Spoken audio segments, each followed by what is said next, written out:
আজকে সন্ধ্যেবেলায় বড় ছেলে বলছে, ও মা ভাত ভাজা করে দাও তো রাইসের মতন করে। আমি বলছি ভাত ভাজা আবার কে খায় রে? ওর পিসিমণি একবার ওকে খাইয়েছিল, ওর ভীষণ ভালো লেগেছে, তাই বললাম ঠিক আছে তাহলে চেষ্টা করেই দেখি কেমন করতে পারি কিনা।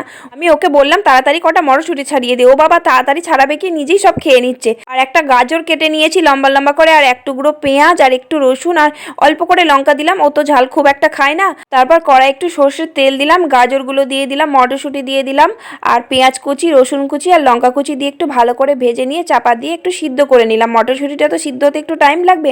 তারপর ভাতগুলো দিয়ে একটু ভালো করে নাড়াচাড়া করে নিলাম, আর লাস্টে নামাবার সময় ঘি দিয়ে আর একটু নাড়াচাড়া করে নিলাম।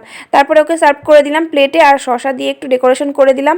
আর সকালবেলা আলুর দম করেছিলাম, আলুর দমটা ওকে দিয়ে দিলাম, শুধু তো ভালো লাগবে না, তাই আলুর দমটা দিয়েই দিলাম। এরকম ভাত ভাজা জানো তো এই প্রথম বানালাম, তো ওর খুব ভালো লেগেছে খেতে, তাই ভাবলাম আমি একটু টেস্ট করে দেখি। বেশ ভালোই লাগলো, পুরো অন্যরকম খেতে লাগলো। তোমরা একবার ট্রাই করে দেখো, আর ভালো লাগলে একটা অবশ্যই লাইক করে দিও আর কমেন্ট করে। Bye bye.